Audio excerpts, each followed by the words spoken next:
God damn. Dilly. Way to start a show. Fucking A, right? Greta Van Fleet. We're going to be talking a whole shitload about them later, but oh my God. Yeah, dude. Seems like every Friday we find something dope. If you dig hard enough, the gold can be found. That's right. That is right. I always wanted Led Zeppelin to put out a new record. There it is. Yeah, that singer. Well, I'll talk about the singer later. The Mead, Metal, and MMA podcast. We're back. We's on the way to another Friday of frivolity and knowledge. Mostly Mostly frivolity. Oh, yeah. That's all we really deal in here is good times. Drinking weird beers today in celebration of the Marine Corps' 242nd birthday. Indeed. Happy birthday. Dilly. Dilly. That shit's not going to go away anytime soon, is it? Well, not now. Not after last weekend. Yeah, grab that whiskey over there. It was out of my eyesight. We come together weekly to talk about some of our favorite subjects, being the mead, being the metal, being the MMA. We stick to our guns. We endeavor to do so. Granted, we do talk about a lot of other shit now. No, well, and that's actually kind of where the gold is at for us. Yeah, I guess. yeah. If you dig around long enough and wait, you gonna hear something amazing. Yes, we're here. I'm drinking. What is that? That's just the original steam. Yeah. Yeah. Yeah. I'm still polishing off a Hefeweizen. Yeah, but you do have the I do. I have quite the menagerie over here. steam beer ready to go. Got that. Got the rye ready to go, and I have a 30-year-old bottle of Bailey's. That's that. Yeah, it's from 2012. It is from 2012. A 5-year-old dairy-based and liquor. aged dairy. Oh yes. man, that's going to be as soon as the auction hits it, you're going to get one drink, and then after that, it's just going to turn to curds. I don't even know if it doesn't turn to curds immediately as soon as you throw it back. See, that's a texture I don't want to really think about. No, not with boozy. Oh, fuck that shit. Had was it Samuel last week? Somebody had asked, said that Bailey's has been sitting there a while. I said, you have no idea. You have no idea how much a while it's been. It was hidden in the back of the liquor cabinet for years. Damn. I don't know. That just might be worth. Back when Barack Obama was running against McCain. That's a great way to date your liquor. By presidential elections. That's when you know you got to throw that shit out. Mead update for this week. Aren't you going to ask me how my week was? Nah, fuck that. All right, cool. Good. I don't want to talk about it anyway. Actually, you've had kind of a rare week and not exactly all that whimsical. Yeah, I mean... How was your week? Well, normally I don't work Fridays. Oh, the man made you come in? Yeah, huh? Thursday, Friday, Saturday, those are my days get weird. Yeah. But ENMU, our humble university here, happens to have a rather large game coming up on Saturday. Like the biggest game in the history of that of the program. Yeah. So of course, with my hotel being right across the street from the arena, why wouldn't one go? Why wouldn't one stay there? Why wouldn't one choose the Super 8 and or the Holiday Inn Express for your whole experience in Portales? I'd have to think the Holiday Inn Express fills up first, and then you guys are like the overflow. Yeah, we get the overflow. Well, actually, no, we get a lot of people that don't want to pay $140 for a room. Oh, really? Yeah, because I mean, the rates fluctuate depending on what the fuck's going on. Now, are those the ones who can rent them by the hour right next door to you on the other side? Well, now, see, that's their other choice. Like, oh, you don't want to pay $110 to stay at the Super 8? Well, go pay $40 down the street. Have a great day. And don't mind the police tape. But chalk outlines on the floor. There are two things. Thursday morning, as I make coffee. I'm a breakfast ambassador for an hour. Is that the official terminology? I like to say that. Oh, like okay. a janitorial... custodial of the custodial arts. It's basically me. I was wanting to make sure they didn't actually give you that title like Subway does with their sandwich engineers. The Holiday Inn does have a breakfast ambassador, and that's their only job, to deal with breakfast and deal with people, which is fucking smart. God, that's a fucking sweet job. Yeah, well, you have to fucking kiss ass to people. Like, you need true. Another cinnamon roll or a cold egg. Yeah, you don't want to have to interact with the public any more than necessary. I get it. Right. So when I make coffee, our coffee maker is over by our breakfast area. Right. The coffee accessories and where you actually get your coffee is at the other side, in plain fucking sight, right under a really large television. Oh, okay. So this old woman, I'm at the desk checking a dude out. I mean, checking a dude out of his room, not checking him out. Right. He was pretty good looking, though. So all of a sudden, I hear this yelp of pain come from the breakfast area. I go over, I'm like, is everything all right? And it's this old woman with scalding hot coffee. Oh, shit. Lawsuit. She's like, well, I don't know how to get coffee out of this thing. And I put my arm on her shoulder and I turn. I'm like, ma'am, the coffee station is right over there. Got hot coffee, cups, everything ready to go. Right. This is where I make the coffee. Oh, okay. That's why the lid is up and the little pump, because it's one of the little pump decanter things, you know? Like a carafe. Yeah, Yeah, carafe. There you go. So she, and I mean, it got her pretty good. I'd never fill out a paper saying she didn't want any medical assistance, meaning we're good. Oh, you know, man, but, you are a man working for the man. Yeah. I've worked in hotels for 15 years. I know the ins and outs of that shit. I know exactly where that paperwork is at. But fucking Little Johnny fell down. Here's the paper. Sign it. Just sign here saying it ain't our fault. Thank you very little.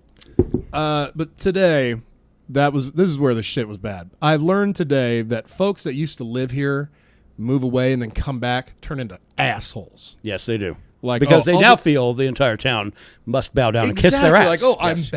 I'm back. Where's my triumph as a great Roman? They want to come in and fucking be like, oh, so what's that over there now? What's changing for towels? I'm like, get in your fucking car and go figure it out. Yeah. You used to live here, big shot. That's right.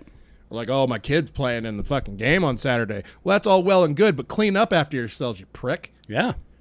I somehow feel we went just a bit off the rails on that one. Well, it got a little real. But they really have turned into like... So long story short, though, the old lady was able to go about her day. Yeah, she realized that she made the error and was a dummy. Did you call her a rube? Because if you're there when there's coffee decanters for the coffee station, but yet you're seeking out where the coffee maker is at, you might be not accustomed to some of the finer things in life. Maybe she just hasn't rocked a continental breakfast before. I don't know. Could be. She might stay at home all the time. Yeah. No culture. Other than that, my day has been all right. Forgot to eat today. Oh, really? That. I had the opposite effect. I ate, and I almost wanted to eat until I got sick. But I'm glad you got this Hefeweizen, because that's like a meal. Yeah, it really is. This Anchor Steam is pretty heavy as well. Yeah, I'm digging it. Anyway, so I'm operating on a 4-day work week, thanks to Marine Corps birthday today. Good man. Good man. Moving on, Mead, Metal MMA. Let's get to Mead. Longships. Longships is... Well, it's where it was last week. Still sailing? I think that we're right about the point it needs to get moved. Yeah. So I think we'll be moving it over to another bucket for the flavoring side of it. That's where we put in the roasted French oak spirals. We'll do that along with a couple of other little addendums, little tricks that we do. So we'll get that one up and going, ready for flavoring. That'll take 2 weeks. Yeah. And then we will then rack it and move it over to a glass carboy where we will allow it to sit for a couple more weeks. Yeah. And then we will bottle. Is this our third run of Longships? Yes, it is. Nice. Goddamn. Yeah. We used a really sweet honey last year. That alfalfa honey turned out, from the Wind River Valley in Wyoming, turned out being some really sweet fucking honey. So yeah, it totally tasted a lot different that first run, which really was more about the woody back end on it, you know. As our partner Brett had said, it tastes like bourbon in a mead bottle. Yeah, and that's kind of really what we wanted. Yeah, we don't really want it to be something you can feed your children at night to get them to go to bed. That's what I'd give my children. Here, kid, have some NyQuil. That's legal. Have some NyQuil in this odd-smelling brownie. I could go to prison if I give you some mead, but you can have all the NyQuil you want. Oh, God damn it. Now, here is the really good news. We only had... I did a mouth one. It was terrible. If we only had, somebody here that the drums smacked the table. Yeah, I know. Where's Bobby Wheeler? Troublemaker is officially started. It is making some trouble. Well, we put it together yesterday. We took a different approach. We're still kind of feeling our way through this business, even though we've been making meat for 2 years. Yep. Yeah. Gosh, probably. I think we're entering year 3 here. God, really? Well, shit, man. We got Green Man 2016 over here. Did we? I don't know if we had I don't know. Those first 2 batches, I think, came out. We might be rocking 3 years here. Maybe. We have been doing this a while. For a little bit. Yeah, well, anyway, so long story short, though, is that, we have a Troublemaker underway. Well, we had figured out the first couple of batches we did, since we didn't know anything, And I read and overread and Yeah. really got the skinny. Really wanted to not fuck up our first run. No, I mean maybe that's different. Maybe I differ. My philosophy differs from other people's, but I don't want to say poison somebody. Yeah. Hold on. We don't need that yet. What about you guys? So we took every precaution and we pasteurized the honey, and proceeded to make what turned out to be really the two most gorgeous batches we've done as far as clarity goes. Yeah. That first run of Troublemaker, when we put it in the cobalt blue bottles, once you poured it out, it was just like gold coming out of there. Well, that's amazing. Our first batch one had a weird, just unearthly glow to it. Yeah. You know, I mean, shit is almost like I could sit next to it and read Ivanhoe if I needed to. I think it had a lot to do with the honey that we were using at the time, and maybe what you're about to say. Well, so then I started reading more, which I don't know. I think at some point Good and bad. you can read yourself stupid. I think at some point with this stuff. So I decided, well, let's not pasteurize this anymore because too many people were saying, look, you don't need to pasteurize honey. It's fine. It's going to be getting converted into alcohol anyway. The pasteurization does nothing. As a matter of fact, you might be killing some of the floral notes from the honey that gets translated into the mead. Yeah. So don't pasteurize. Well, so we took that philosophy for shit ever since. Yeah. You know, probably about a solid year and a half, 2 years. but we have had clarification problems. Now, I can look at that on one hand and say, well, yeah, we use really good yeast that does tend to stick around, and that actually is a healthful drink. It's Sure. healthsome. That's right, just like yogurt. And, I mean, there are benefits. There are nutritional benefits to that yeast, that remnant yeast that's left there. And in some cases, it's also some remnant sugar that's left over from what we add to the mead, not from the honey itself. Right. Well, so this time around, we decided, you know what, let's get back to doing the pasteurization method, and we will see. And if we turn out getting a batch that's so clear, that's going to become our pretty much standard operating procedure at that still point. keeping it natural. You know. Oh, yeah. No, absolutely. Heat is very natural. That's right. Comes from the earth, comes from the sky. So anyway, yeah, that's kind of the mead update for this week. But the good news is I think that Longships, I think we're on, I do think that we are on par for being able, you know what, we probably need to move that tomorrow, now that I think about it. Yeah. Move it tomorrow, so then that way by Thanksgiving or around that weekend right after, then we're ready to move it to Carboy, and then by the time we're about mid-December, then we're ready to rack it. And, Bitchin', bottle. yeah. I think that might be the better timeline. So anyway, so that's the good news. Those of you waiting for Troublemaker, we already knew there was going to be a 2018 finish date on that, so that's not a big deal. When is it going to finish in 2018? Probably mid-January, I'm thinking. Probably somewhere, about the middle of the month. So, oh god dang, that's a dark ass porter right there. Dark porter, sir. Whew. Jesus Christ. Yeah, Anchor Steam doesn't fuck around when it comes to their porters. Looks like Guinness Extra Stout. It really kind of does. And that's the whole thing. You might be saying, why are you assholes drinking all these weird beers today? I get the celebratory atmosphere. Well, because we have an Albertsons grocery store, which is great for hooch. Yeah. Great for hooching like really odd food. Yeah, no, absolutely. If you can't find some at some of the major chains, they'll probably have it. That's right. So, and their produce section's fucking awesome, and so is their bakery section. Everything about the store is great. I just don't like to drive 30, 40 miles round trip. And I fucking hate the people that work there.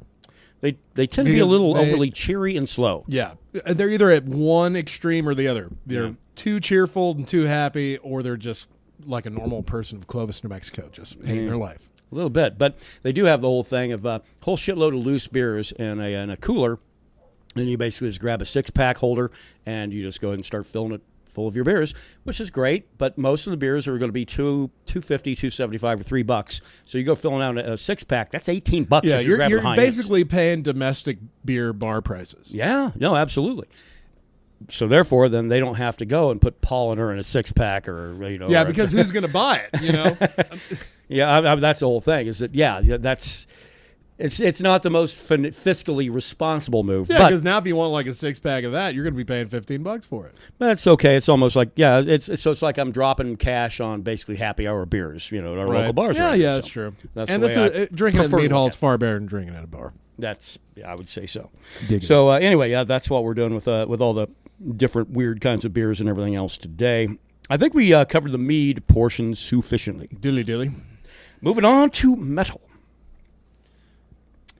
Well, I think the first thing we should fucking talk about is that band. Yeah, let's talk about new releases this week. Let's get some of these. Well, let's just go straight to them. Greta Van Fleet is the band. This is their second record that came out today. It's they call it an EP, and it is because it's 32 minutes long. It's called From the Fires. If you're a fan of Led Zeppelin at all, you're going to probably have a bit of a sexual experience when you listen to this the first time through. A little bit. If you're not, I don't know why you're listening to this podcast, really. That's right. I listen to it for the sexual experience. It's like, wow, did I just get half chub from listening to music? That's crazy. A full-on quarter chub. But this is their second release, From the Fires. It came out today. I guess the one that preceded this a few years ago, 2012, 2013. Well, I think they formed in 2012, so probably 2014, 2015, I want to say. When that first album came out. But they've got a direct influence from Led Zeppelin, and it really does. The lead singer, the biggest reason why bands don't sound like Led Zeppelin, you can sound like Jimmy Page all you want. You can have John Bonham banging back there on some cans. That's fine. Robert Plant is where it loses everybody. Yeah. This lead singer of Greta Van Fleet has that. Which, by the way, these cats are from Detroit. Well, outside of there, Michigan. It's a rural Michigan town. Yeah, they're Michiganders. That seems. Ifing is from Michigan. Yeah, no, absolutely. I mean, what's going on in Michigan as far as music, man? It seems to be one of the greatest things coming out of it. Aside from Kid Rock, I mean, it seems like that's really Kid Rock and Insane Clown Posse. Oh wait, and Eminem. Don't forget about that idiot. Ted Nugent. Motor City Madman. Brett's gonna hate my guts. Hear me saying Eminem's an idiot. No, I don't know. I stand by what I said. I don't know if he's an idiot. He does seem like he's a little simple at times. But. He's like Cody Garbrandt simple. Mm-hmm. He's not. He doesn't have an Amazon Prime account to buy books. And if he does, he just watches Amazon Prime for the TV show. So anyway, Greta Van Fleet. Check it out, and it's certainly worth spending your hard-earned cash. God, yeah, it really is. When I first came in to the house, get ready to. I should have had a blanket over the TV. Yeah, I mean, because I probably just been like, oh, well, Kevin's fucking listening to Led Zeppelin again. Again. This is not. I mean, it's not really Led Zeppelin I've ever heard before, but maybe they put out like some rare cuts off of albums or something. They're not to the Gene Simmons point yet, but they're Yeah, we're like, well, you might have to get sued, motherfucker. but yeah. So Greta Van Fleet, From the Fires, buy it. Cloak to Venomous Depths. That's new this week. I have not heard it.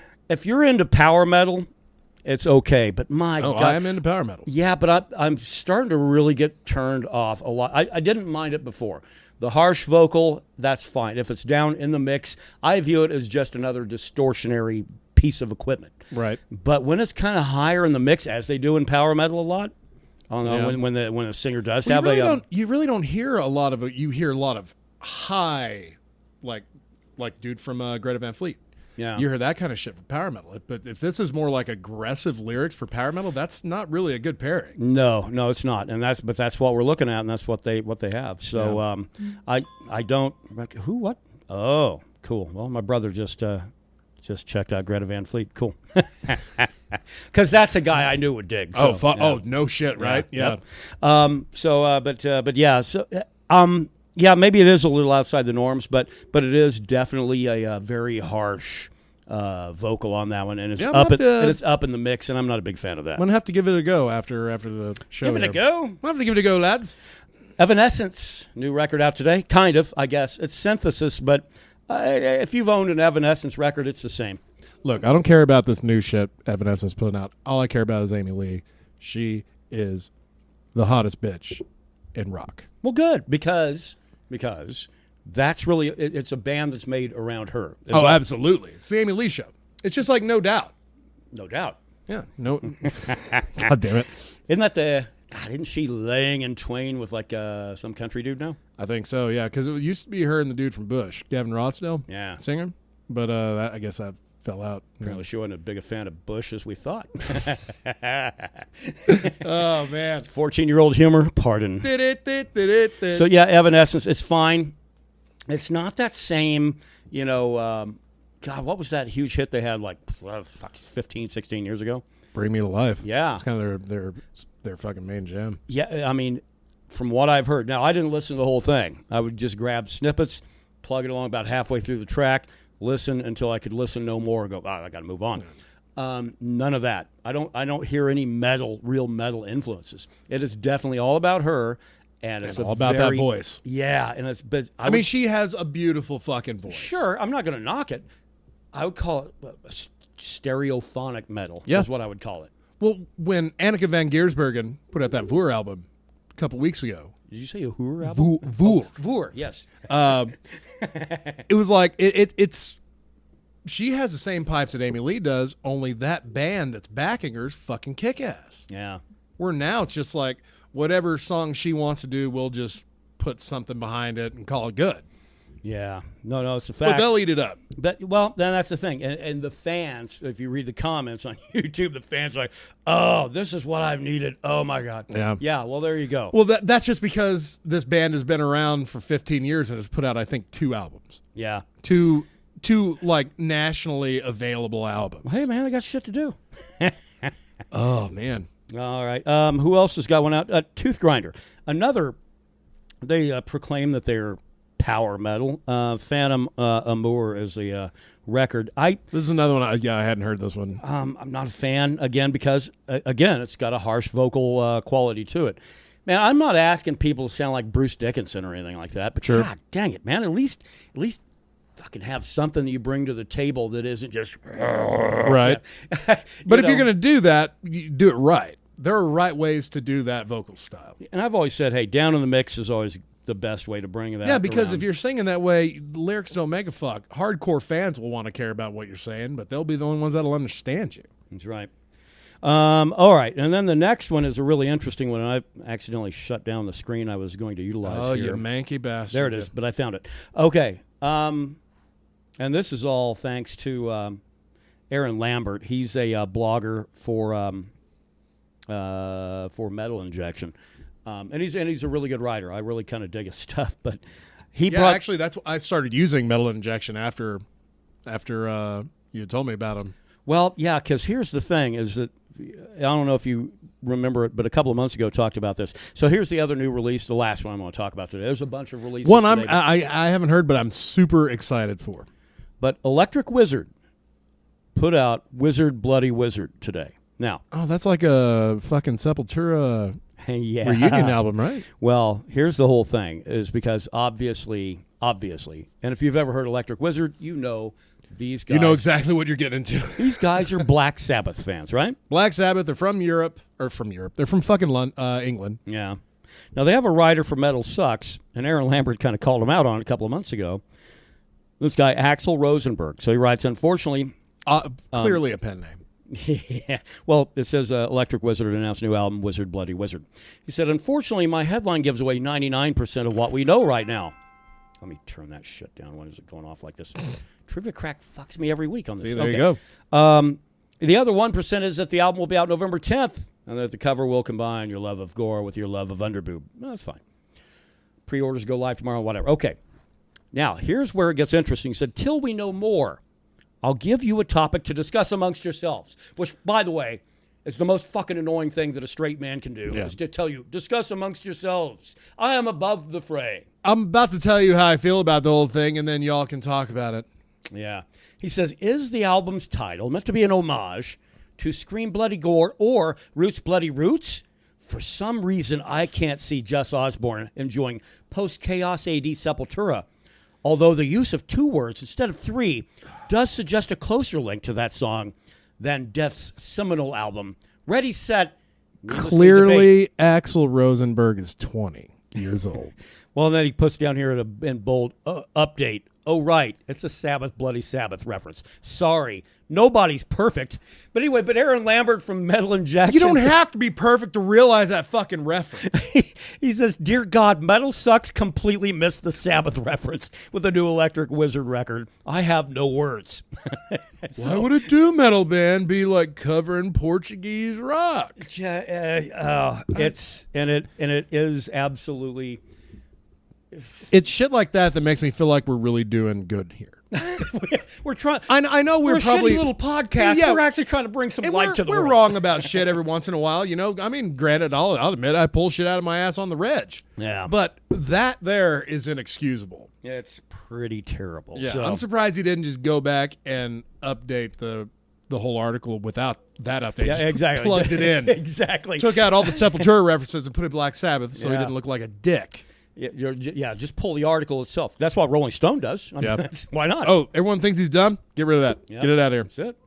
So that's about all I've got, and that's all the new releases. However, speaking of metal injection, they did have an interesting article because the whole weird, ugly rumor has resurfaced again, and that is Marilyn Manson, did he have a couple of ribs removed in order to be able to suck his own dick? That's been fucking floating around for over 20 years.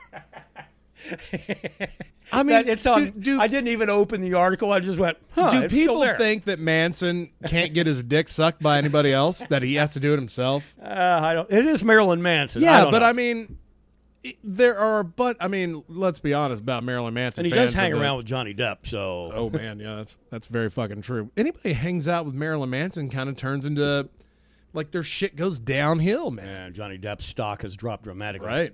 I mean, of course he fucking didn't. I mean, everyone thought he was that kid with the glasses on the Wonder Years. Yeah, exactly.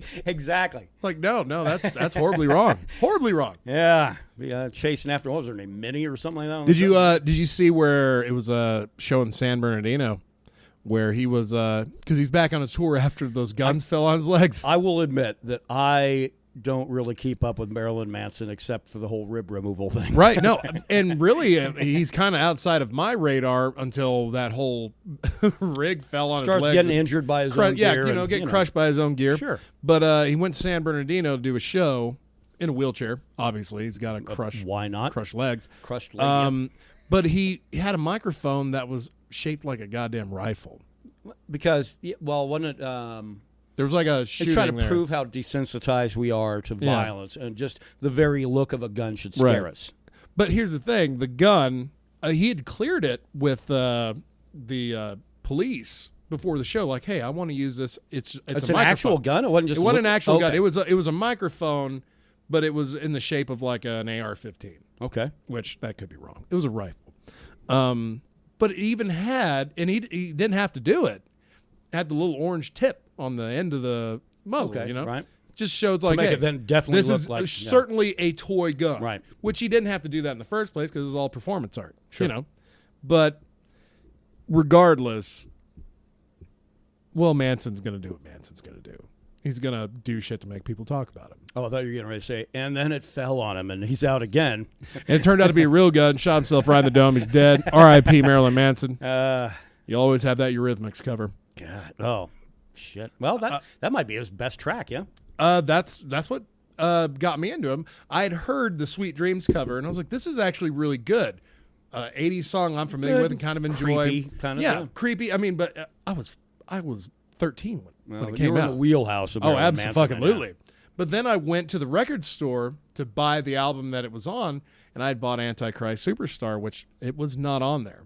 Okay. It was just a whole bunch. It had like Beautiful People on it, that album.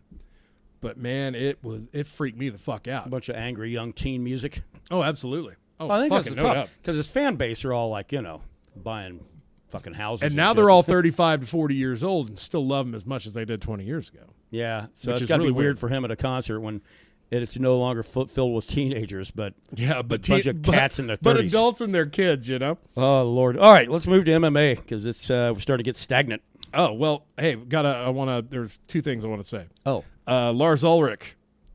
Oh, God. He was interviewed and he was talking about when he showed up to Napster headquarters with a list of names of people that had downloaded I Disappear off of Napster.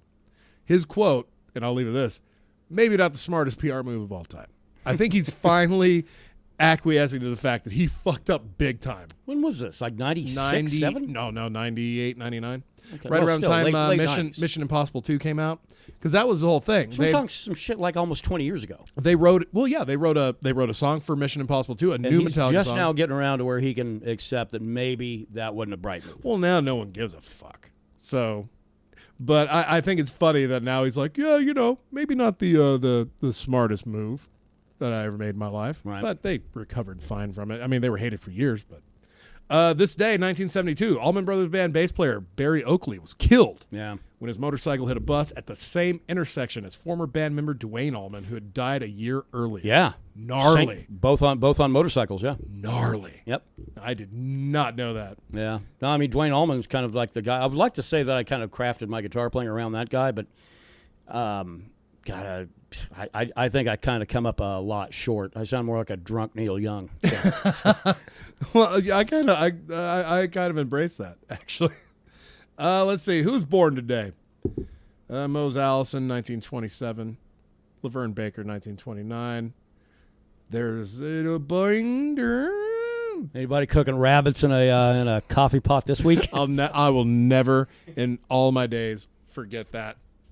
I have that marked. Actually, have that day marked on my phone calendar. There is nothing that says blues player like burning down a hotel trying to cook a rabbit and dying in it. You want to cook a rabbit in a percolator, and then not only do you burn the whole hotel down, you die because of it. That's the blues right there. That's the blues. That is. Ah, man. MMA. Oh, you want a little of this? Yeah, I want some of that. Rye. Give me a little taste. Rye whiskey from the fine state of Indiana. We certainly were pampered Saturday with what we got. We were treated to I still maintain, I mean, people are going to argue, I maintain it's the best UFC card ever assembled, mainly because there have never been 3 title changes, because it's rare that you ever see 3 title fights. Yeah, I think we've had 1 card with 3 title fights. We'll never see probably 3 titles change hands in one night ever again. And, I mean, okay, the Bisping GSP, you figured that could have gone either way. Right. The Garbrandt Dillashaw one, I wanted TJ to win, but I thought for sure Garbrandt was going to win. That was going. I kind of felt like it could go either way as well, especially with the Garbrandt we saw. The one that I thought was just solidified was Joanna. Yeah.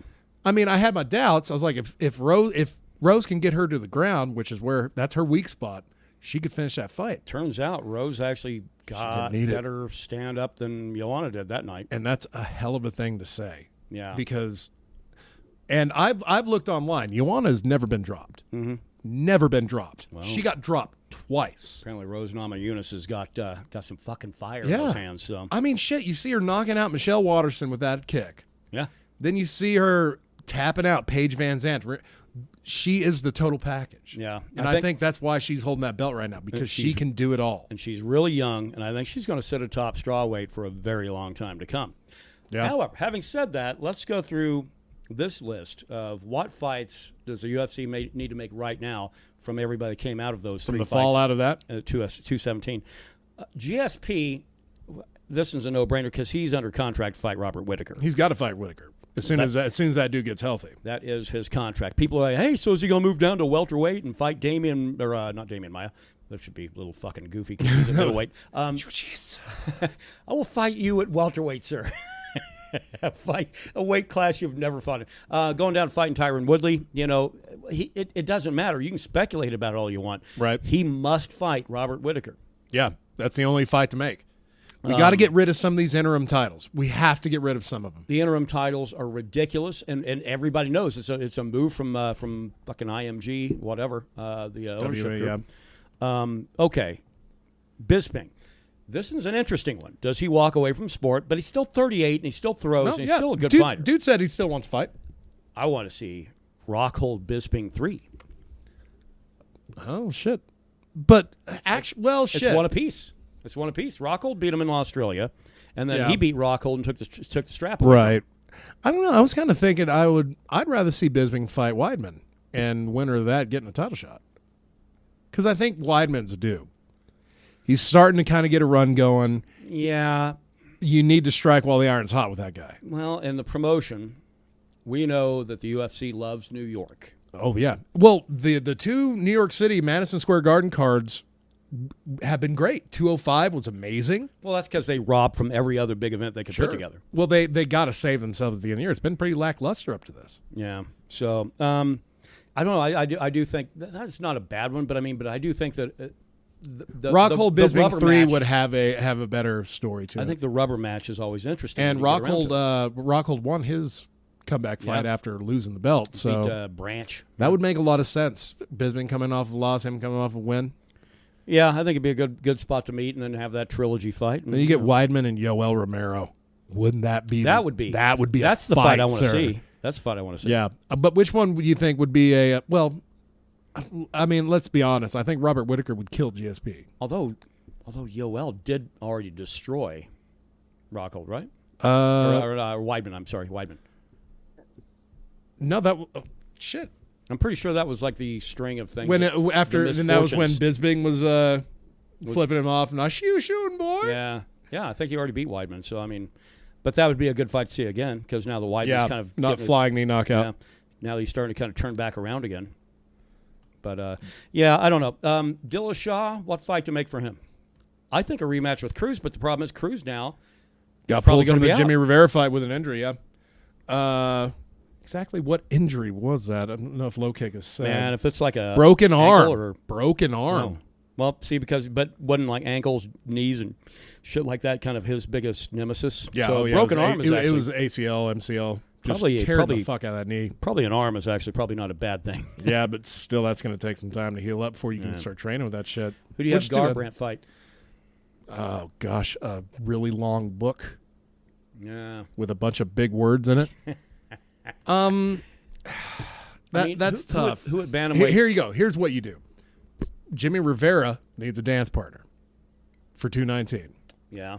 Garbrandt ain't getting an immediate fucking rematch. If Dillashaw didn't get one, Garbrandt shouldn't. And Garbrandt got finished. I think you have Garbrandt fight Jimmie Rivera. Winner of that gets because TJ's clearly going to fight Mighty Mouse next. Do you think? Fuck yeah. I mean, Mighty Mouse kind of just flat refused. Refused back then, but now there's so much more money on the table, man. Now you got two champions. I mean, it's legit. Yeah, I mean, just TJ, though, has got so much more power. I mean, and that's where... Yeah. I mean, Mighty Mouse, Demetrius Johnson's got the best technique in my mind in all of the entire sport at 125. Sure. That technique, I don't think, does shit against that raw power that TJ Dillashaw has. But but if they meet at $1.25, a lot of that power is going to go out the window. Can TJ make 125? That's the biggest question. He can. And I think now with him being the champion, he has a lot more leverage to say, I can do it without having to really prove that he can. I'd say bring it on. Yeah. You get Jimmie Rivera fighting Cody Garbrandt at 219. I don't think Garbrandt got damaged that bad. Yeah. And then you have TJ and Mighty Mouse. Fuck, you can make it on the same card. That'd be brilliant. I don't think they're going to let Garbrandt fight that fast on a turnaround. It's like 6-7 weeks, 8 weeks. Yeah. 219, December 30th. I mean, a camp is 6. So that would be about that'd be nearly 2 months. So then who you have Rose fight? Oh, God, whoever she wants to fight. I think you get the rematch going. The only reason being is that Joanna kind of cleared out that division. Yeah. I think it only makes good. What are you going to do, get Carla Esparza in there to fight Rose? Oh, my God. Can you believe? So the champions we've had a strawweight have been Carla Esparza, Joanna Jędrzejczyk, and Rose Namajunas. Right. Which one of these three it sounds really out of place? And that's Carla Esparza. No, absolutely. I don't know, man. Maybe give her a chance to avenge that Carolina loss. I don't know if that's a good fight for her. Well, that was a split decision loss. She did not lose it. But don't you think that Joanna maybe... I mean, it's the whole thing that, when a champ gets beat really bad, when really you get fast, finished in the first round, I think you don't get a title shot. I think you do if you've changed the face of the sport. I think Ronda Rousey deserved an immediate title shot, and obviously fucked that off. But but, that did not work out for her very well. Yeah. I think Joanna's a rare case where you give her an immediate rematch just simply because the fact that she has done so much for the sport. Yeah, I mean, in a strawweight division, I mean, Rose tapped out Watterson. She beat Paige Van Zandt. She beat Angela Hill. She actually lost to Carla Esparza at the Ultimate Fighter finale. Oh, wow. Because that was for the belt. Yeah. The inaugural belt that Carla Esparza won. That might be, I mean, that was 3 years ago. Esparza had something going on in that I never have seen with my own eyes. Because I see her getting ragdolled by everybody in the UFC. Oh, yeah. She is not. Well, that's just because everyone else has gotten really, really better. And she's kind of stuck to where she was at when she initially won the belt. So I would say Carla Esparza or throw in there with Carolina. Yeah, either one. Joanna, I think you throw Joanna up against Michelle Watterson. I think either way, you have the champ fighting a Polish woman. Right. And it's got to happen in Poland. Oh, really? Rose would eat that scene up. That's man. probably right. Just being the bad. I mean, she knows she's not the bad guy. Yeah. Clearly, after that post fight. I don't know. Gdanska's that was a weird fight card. So. Yeah, no shit. All right. Any other thoughts on MMA? Oh, Conor McGregor being fucking Conor McGregor. Wow, yeah. I after I got off work, I took my little post-work nap since I'm not used to working on a fucking Friday.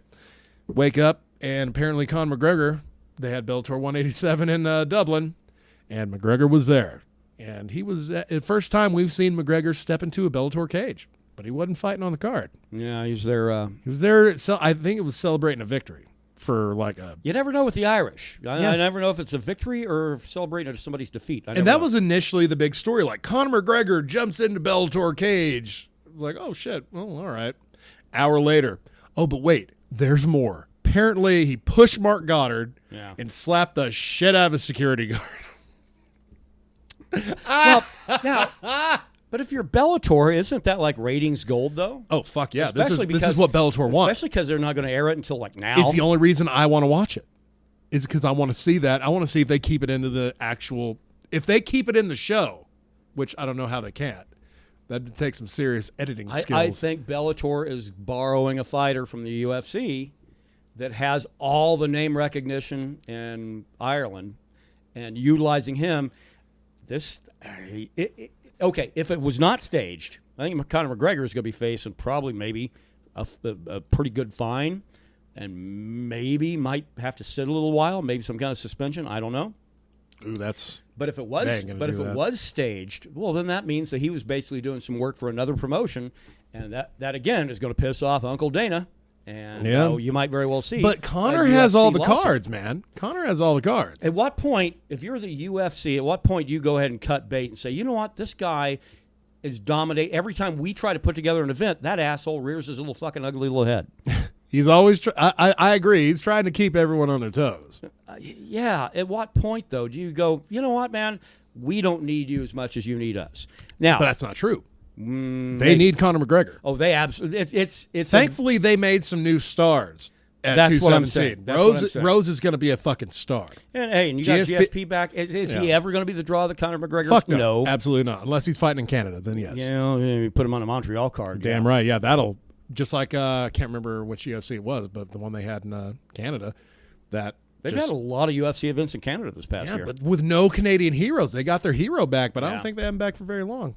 I don't know. We'll wait and see. But I don't know. He's truly plumbing the depths of my disregard of him. I know. All I care about is him fighting. I just want to see one goddamn title offense. One. Yeah, I want to see him fight Ferguson. That's what I want. Too much? Apparently it is too much because he doesn't want that fight. Well, who's he wanting to fight? Anybody that's not... He's actually trying to get Floyd Mayweather to give him a rematch. But I've read where he said Ferguson is the obvious next fight. Yeah, but what have we said? Yeah, I'll fight him. Go ahead and put it on the calendar, boys. We're ready to do this. Well, Conor is never... When you talk to him, the fight he wants is usually the fight he gets. He said he wanted to fight Nate. He got Nate. Right. In any fight he wants to build, that's the fight he wants. He's never built for a fight and then fought somebody else. It's usually the other person that gets out with an injury, and he still fights the guy they put up to sub. Yeah. I don't know, a lot of people still want to see him fight Nate for the trilogy fight there. It makes sense with him.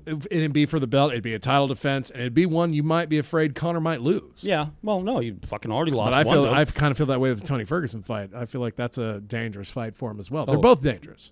Ferguson is, but he's more unorthodox. I would like to see Conor fight Nate Diaz as Diaz goes through a 155 weight cut. It's fine. Conor's going to do what he wants to do. Well, who do you want Conor to fight? I want to see him fucking just be honest and say, look, he doesn't want to fucking fight anymore in the UFC. Yeah, well, regardless of what your opinion is of what he wants to do, who do you want to see him fight? Tony Ferguson. That's a fight to make, and I think that's a fight he wants. Yeah. Because that Diaz fight I have no interest in a Diaz fight. I have no interest in one because I think the first one, Conor looked really sloppy. The second one, he kind of looked sloppy, but he got the win. He had a better tank in that second fight. That's better the thing. Better fight you plan. Figure a Diaz. I don't give a damn which one of the brothers he's fighting they're always going to have a better tank. I think Nate's more dangerous than Nick now. Certainly more active. Well, even though they both fought like maybe twice in the past 4 years. Isn't that because Nick is usually on the sidelines due to like smoking weed or something like that? A little bit of reefer madness going on in the Diaz camp. Let's see. Bellator, I think we've talked on it, or I have, that the heavyweight division there, I don't even know who the fucking champion is. I couldn't name one champ in Bellator. They are rocking a heavyweight tournament next year, crown a champ. Here are some names that are going to be in the tournament. Some of them might be familiar to you. Current 205 champ Ryan Bader. Oh, yeah. I used to fight in the UFC way back when I was I was already out of the Corps. That's right. Well, Ryan Bader, I think, last fought in the UFC like 2 years ago. It's been a long time. But a lightweight champ, Rampage. A lot of light heavyweight fighters bumping up into this heavyweight division. King Mo, Muhammad Lawal. Okay. And Chael Sonnen moving up to heavyweight. Why not? And plus you got Fedor, Frank Mir, Matt Mitrione, and Roy Nelson. Cool. Can we get like maybe Dan Severn? Because I think that would really top it off and allow Bellator to really show off their talent that they've got. Hey, man. You got, let's see. Ken Shamrock? I think Ken Shamrock going to come back? No, he's serving a suspension for gas. Oh. But I think the median age of everyone, I think the average is probably going to be 38 in this heavyweight tournament. Yeah. King Mo might be the youngest one there. Yeah, with the worst tank. Yeah, and the worst chin, really. Yeah. And that's saying a lot when you've got Frank Mir, Matt Mitrione, and Fedor up there. But there's a lot of interesting fights that Fedor could have here. Those would have been great on a different promotion that I think is a little more legitimate. I don't buy. I think Bellator is fucking tainted. I do. No, I agree. But I can put my cynicism away for this one. Sure. Well, you just have to keep in mind it's basically like watching a WWE Oh, event. yeah. I mean, I'd never go and be like, wow, that was a great Bellator card. Yeah. I was like, wow, there's a lot of ridiculous shit going on there. Mouth, yeah. But I'd like to see maybe a Fedor and Rampage fight in the tournament. Yeah, all right, it'd be great. Always a cynic, man. Always a cynic. About Bellator. You will eventually miss out. Let's bring up Ryzen. Let's figure out who's fighting Ryzen tonight. Oh, I didn't know you followed Ryzen. Gee, I don't, because they're the same promotion to me. Well, let's also keep in mind this is a Mead Metal, not UFC MMA podcast. I know, but let's face facts. If you're a fighter, you want to be at the top promotion. The top promotion right now, still, last time I checked, is still the UFC. Yeah. Although their ownership is trying to do everything in their power. I really think deep down the tide is turning on that. All right, get to picks. Okay, you go first. On drinks, I'm going to go with a melange of international beers. Probably the Polliner was right up there. Although Polliner Hefeweizen's got a real sweet backside on it. Yeah, Porter's decent. Although the Anchor Steam is kind of the opposite of that. So yeah, Porter's all right. I'm going to go with rye. Yeah, that's probably a safer pick, although we're probably going to need to make a run to town. All right, metal. I'm going to go, it's not exactly metal, I'd call it rock and roll, and that's Greta Van Fleet. I do believe, I'm going to go with Volbeat. I'm just kidding. I haven't heard it yet, but I'm going with that new Electric Wizard. Electric Wizard would be a good one to go with on that, yeah. Oh, sorry, I started getting them up a little early. Okay, MMA. Fights tomorrow. Arlovsky, probably the last time we see him, maybe? I doubt it. If we get to see Johnny Hendricks after losing 4 or 5, we get to see Arlovsky. That's true. You just need, heavyweight division is I'll go John Dodson against whoever he's fighting. Marlon Moraes.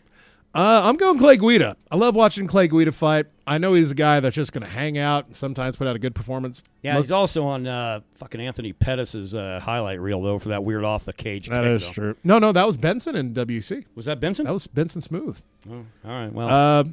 Yeah, I'm picking Glida. Picking Glida in that losing fight. Yeah. But I think I'd like to see Porier beat Pettis' ass tomorrow. That'd be a good pick. Yeah. Matt Brown, Diego Sanchez. I hope Diego Sanchez just gets murdered. He ruined fucking MMA for Albuquerque. We're never getting a UFC card. We'll never see a UFC event in New Mexico again, probably. Damn bastard. All right. Greta Van Fleet, go buy it. That's my buy for the week right there. I'm going to go buy some more rye. That's not a bad move. Much appreciated by this side of the table over here. That's right. No shit, right? All right. We'll see you people next week. And by you people, you know what I mean.